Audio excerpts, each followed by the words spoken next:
Hello viewers, this video is not really for my usual viewership.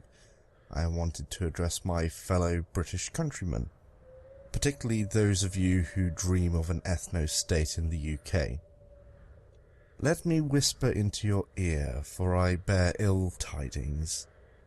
The nebulous idea of Britishness, which you would dismiss as irrelevant over essentially the colour of one's skin, is far more relevant than you dare give it credit. And for this reason, your dream is doomed to fail.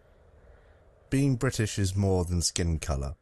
It is a culture, and this culture is not a single line of ancient scripture written long ago. It is the product of the entirety of our Long Island story. A long, bloody and colourful story of invasion, expansion, innovation, assimilation, and a whole heap of other things. While there are indeed worrying signs of active resistance to assimilation and integration in certain sections of the immigrant population, our culture and way of life will endure and evolve.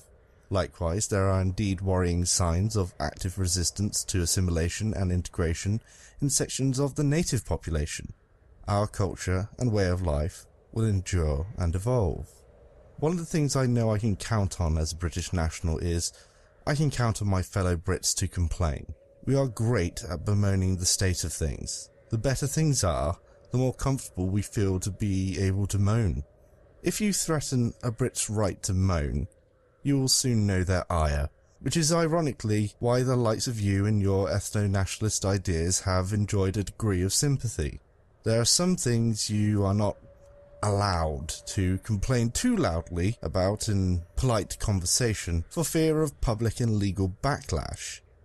So enjoy the wave while it lasts. But as soon as your ideas, which you present wrapped in our nation's flag, are exposed, along with the realization of the violent means that will be necessary to achieve the fruition of these ideas, you, along with those ideas, will be rejected and resisted by every person who has the cognitive ability to see the truth for what it is. An ethno-state is impossible to achieve, as there is no agreed, and it will be unlikely ever to be agreed, consensus on how someone's ethnicity is accurately ascertained. Back to our island story. We are probably at the most tolerant point in our history, but one thing we've always had a knack for is bucking oppression in one way or another. We are not about to let anyone destroy what we have built so far or are working to build. The British people are not likely to stand idly by and allow any threat, foreign or domestic, drive divides into our society to the point that we break in order to destroy our imperfect way of life. As far as imperfect ways of life go, I think we're doing quite well. It is the way of life that the majority of people who come to these shores want to be part of. It's quite an attractive way of life. Otherwise, they would have stopped well before Calais. It is this imperfect way of life that you, as an ethno-nationalist, would be working to destroy, in a manner of which has not been seen since we were burning people for being the wrong kind of Christian. In short, if you are waiting for a revolution, it is not coming. If you rise, you will stand alone, surrounded by those who find your ideas repugnant and counter to our culture.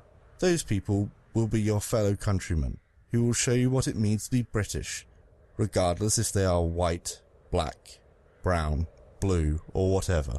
We don't take well to ideologically authoritarian regimes, and we will not allow you or anyone else to implement one. Be seeing you.